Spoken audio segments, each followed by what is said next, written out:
জানি না জানি আইছি না জানি সবই জানি কি কি আসে এই বিষয়ে সব জানি নিয়ে আইছি না জানি আইছি না। এই যে সরকারি সম্পদ যোগানে ইউনিয়নের অন্তর্গত এটা কত একর জমি 30 কুর না 23 কুর জমিতে সরকারি সম্পদে গুচ্ছি গ্রাম দিয়েছে। এই গুচ্ছি গ্রামে পুকুর পাড়ে অনেকেই বসবাস করে এবং এই গুচ্ছি গ্রামের কিছু লোক তারা বলে এইখানে মৎস্য অফিস নালতাবাড়ি উপজেলা শাখা তত্ত্বাবধানে সরকারি মাছ দিয়ে থাকে।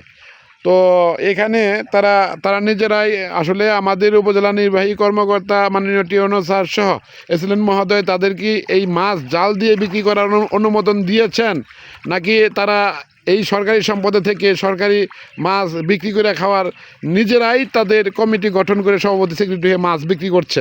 আমি এই মুহূর্তে দাঁড়িয়ে আছি যোগানে ইউনিয়নের এলাকার নাম কি গ্যারামারা 23 একর জমিনে পুকুরে দেখেন জেলেরা মাছ মারছে।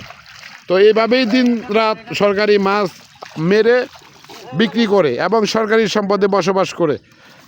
আমি আসল দৃষ্টি আকর্ষণ করছি আমাদের জেলা প্রশাসক মাননীয় ডিসি স্যারের এবং ইউনো স্যারের সকল প্রকার সকল সদস্যরা ভাই আপনি বলবেন একটু বলেন।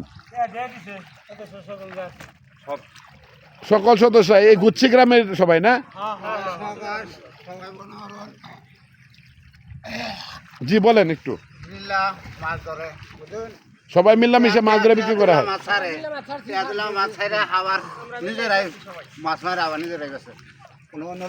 মাছ ছাড়ে কে?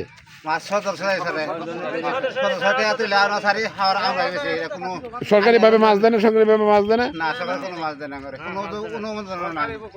সরকারের কোনো মাছও দেয় না, কোনো প্রতিষ্ঠান না, পাটটা সব ভাঙ্গা এগুলা সব বিলের মতো পানি আইলে মানে পানি এক মাথা আর মাছ সরকার দেবে